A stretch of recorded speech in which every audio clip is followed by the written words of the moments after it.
Est-ce qu'on apprécie d'autant plus le petit bonnet avec ses petits cheveux bouclés? J'espère que oui, j'espère que vous appréciez mon t-shirt. Vous avez vu, c'est un t-shirt que j'avais reçu dans une petite boîte de Funko Pop liée à Marvel.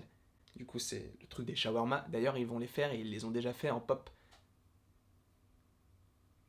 Voilà, j'espère en tout cas que vous allez bien. Aujourd'hui dans cette vidéo, nous allons parler de Spider-Man 3. C'est une vidéo que j'avais envie de faire depuis longtemps et j'attendais vraiment l'annonce du titre pour me dire est-ce que c'est possible, est-ce que ça vaut le coup? Ça vaut le coup. Parce que le titre de Spider-Man 3, c'est No Way Home, ce qui signifie pas de retour à la maison. Et ça c'est très intéressant, j'avais déjà évoqué les différentes théories par rapport au titre, par rapport à ce que ça pouvait agencer, par rapport à plein de choses, et là j'ai eu d'autres théories dans le sens où je me suis dit, sachant qu'on a beaucoup de rumeurs insistantes sur le multivers qui pourrait intervenir dans ce film-là par rapport aux 3 Spider-Man, par rapport à différents personnages, notamment les méchants comme Electro, comme le Docteur Octopus joué respectivement par Jamie Foxx et Alfred Molina, tu as cette idée que tu vas avoir différents personnages qui seront donc liés au multivers. Cela veut dire qu'on pourrait revoir, évidemment, Tom Holland, puisque c'est son film, donc en Spider-Man. Cela veut donc dire que l'on pourrait également revoir Tobey Maguire en Spider-Man, et cela pourrait donc dire qu'on reverrait Andrew Garfield dans le rôle de Spider-Man. Donc cela veut dire qu'il y aurait 3 Spider-Man dans le film. Je me suis dit, pourquoi ne pas avoir d'autres idées? Et est-ce qu'il y aura d'autres Spider-Man ou Spider-Woman dans le film Spider-Man 3? Pourquoi? Parce que tu as plusieurs idées qui peuvent converger vers le fait que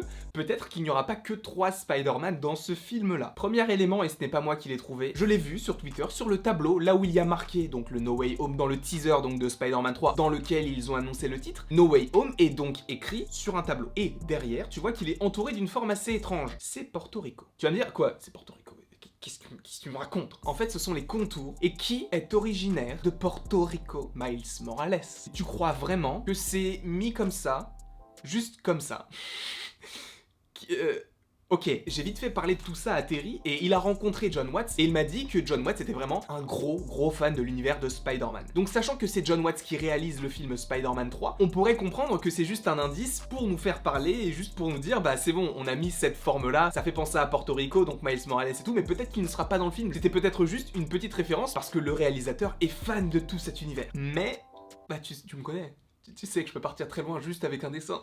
Donc évidemment ça fait penser à Porto Rico. Si vous ne croyez pas que cette forme c'est Porto Rico, je peux comprendre. C'est quand même assez étrange que ça ressemble fortement. C'est la même chose en fait. C'est pas que ça ressemble, c'est que c'est la même chose. C'est la même forme. Donc par rapport au fait que la map de Porto Rico entoure le titre Spider-Man No Way Home et que Miles Morales donc qui est un Spider-Man que l'on connaît, que ce soit dans Spider-Man PS5, dans les comics de base de toute façon, et également dans le film Into the Spider-Verse qui était incroyable et qui a eu un Oscar en 2018. Donc évidemment cela fait référence à Porto Rico et à Miles Morales. Ça me semble logique. Et après tu vas me dire oui mais t'as pas d'autre chose par rapport à Miles Morales? Et ben si parce que, et ça on en avait déjà parlé sur la chaîne, dans le film Spider-Man Homecoming, à un moment tu as l'acteur donc Donald Glover qui est également sur scène Childish Gambino, incroyable, cet acteur c'est juste un modèle. Cet acteur joue dans Spider-Man Homecoming et il joue quelqu'un qui s'appelle comment? Aaron Davis. Et qui est Aaron Davis dans l'univers Marvel? C'est le rôdeur. Le rôdeur, vous le connaissez sûrement encore une fois dans Spider-Man PS5 ou encore dans Into the Spider-Verse, c'est donc Prowler ou le rôdeur. Donc c'est un ennemi de Spider-Man. Et c'est vrai que dans le film Spider-Man Homecoming, bon, il n'a pas les pouvoirs ou les capacités ou les gadgets de Prowler, mais c'est ce personnage et il est quand même entre guillemets au début, en tout cas un mini antagoniste, dans le sens où il ne va pas forcément dans le sens de Spider-Man, puisque c'est un peu un mini délinquant. Donc tu as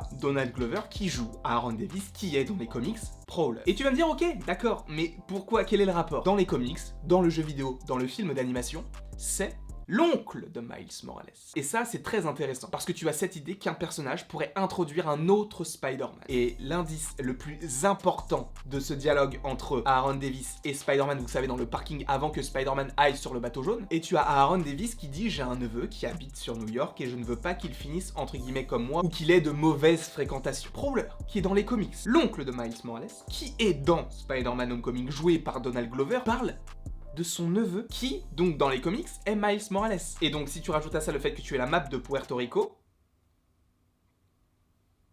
commence à lier tout ça. Évidemment, pour l'instant, on ne se base que sur des détails et je ne dis pas que les personnages seront dans Spider-Man 3, mais c'est vrai que tu as pas mal d'indices qui peuvent te faire penser qu'à un moment donné, Miles Morales arrivera. Sachant que Spider-Man Homecoming, Spider-Man Far From Home et Spider-Man No Way Home sont des films à la fois Sony et Disney. À voir si ce personnage qui arrivera à un moment donné, on le sait parce qu'il a pris une telle popularité ces dernières années que tu sais qu'il va arriver sur grand écran. Il arrivera à un moment donné, mais est-ce qu'il arrivera? Cependant, est-ce qu'il arrivera dans le Sony Pictures Universe of Marvel Characters, donc le SPUMC, donc l'univers Marvel de de Sony, ou alors est-ce qu'il arrivera dans le Marvel Cinematic Universe et donc côté Disney. À mon avis, connaissant Sony et connaissant l'ampleur que peut prendre un Miles Morales à un moment donné dans les films, tu peux te dire que oui, à un moment il va arriver mais dans le SPUMC. À mon avis, Sony ne laisserait pas Miles Morales aller dans le MCU. En tout cas, ne laisserait pas faire Disney ce qu'il veut avec ce personnage-là, sachant qu'il est ultra populaire et de toute façon tu peux penser qu'il va arriver. Est-ce que tu n'aurais pas Miles Morales à un moment donné dans ce lien entre le SPUMC et le MCU? Peut-être pas dans Spider-Man 3, mais c'est vrai que tu as pas mal d'indices qui pourraient te laisser penser qu'il existe déjà, en tout cas dans le SPUMC et dans le MCU. Ensuite, j'avais imaginé, alors encore une fois ce ne sont que des théories, mais j'avais imaginé quand même le retour d'Emma Stone. Emma Stone en plus, selon pas mal de rumeurs, elle était pressentie aussi pour reprendre son rôle de Gwen Stacy dans Spider-Man 3. Ça fait beaucoup quand même, sachant que tu te dis que t'as quasiment tout le casting de tous les Spider-Man confondus qui peuvent être dans un seul film. Je ne sais pas quoi en penser, parce qu'à ce moment-là, tu peux te dire que tout le monde peut arriver dans ce film-là, donc à voir qui pourrait réellement arriver dans ce film. Mais donc tu as Emma Stone qui a joué Gwen Stacy. Et c'est vrai qu'Emma Stone en ce moment, elle est liée un petit peu à Disney. Pourquoi? Parce qu'elle est dans Cruella. Et c'est Cruella. Et tu sais très bien que Disney, quand ils ont un réalisateur ou un acteur, ils essayent de le faire jouer dans plusieurs franchises différentes. Comme par exemple Taika Waititi, qui a réalisé Thor Ragnarok, qui va réaliser Thor Love and Thunder, et qui va réaliser un film Star Wars,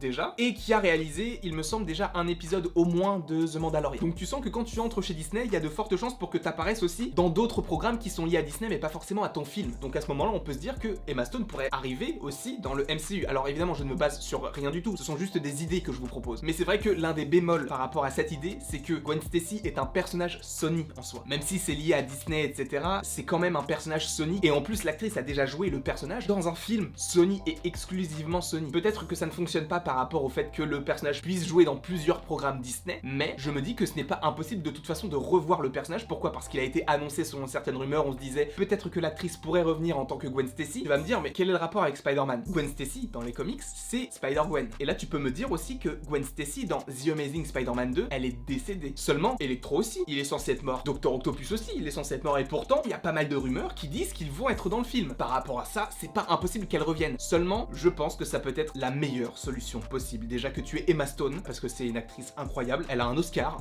Ce serait tout bénef pour tout le monde qu'elle revienne, mais qu'elle ne revienne pas dans la réalité où elle est décédée. Ce serait juste parfait et la meilleure des idées pour le personnage de Gwen Stacy, qu'elle fasse comme dans Into the Spider-Verse, dans le sens où elle est le seul Spider-Man ou Spider-Woman ou Spider-Gwen de son univers. Et vu qu'il y a le multivers qui pourrait intervenir là-dedans, peut-être que son portail va s'ouvrir et qu'elle va arriver, non pas en Gwen Stacy comme on l'a connue, mais possiblement en Spider-Gwen. Je vais trop loin. Je le sais. Mais j'ai vraiment envie de rêver et j'ai vraiment envie de voir ça à l'écran. Peut-être que je me trompe à 1000%, mais je me dis que ça peut être génial. Après, c'est vrai que dans Spider-Man 3, ça veut dire qu'il y aurait beaucoup d'arcs, sachant que ça devrait se concentrer sur le Spider-Man de Tom Holland, mais il peut y avoir des trucs de fou. Après, est-ce qu'on ne peut pas imaginer un Ben Reilly ou un Venom?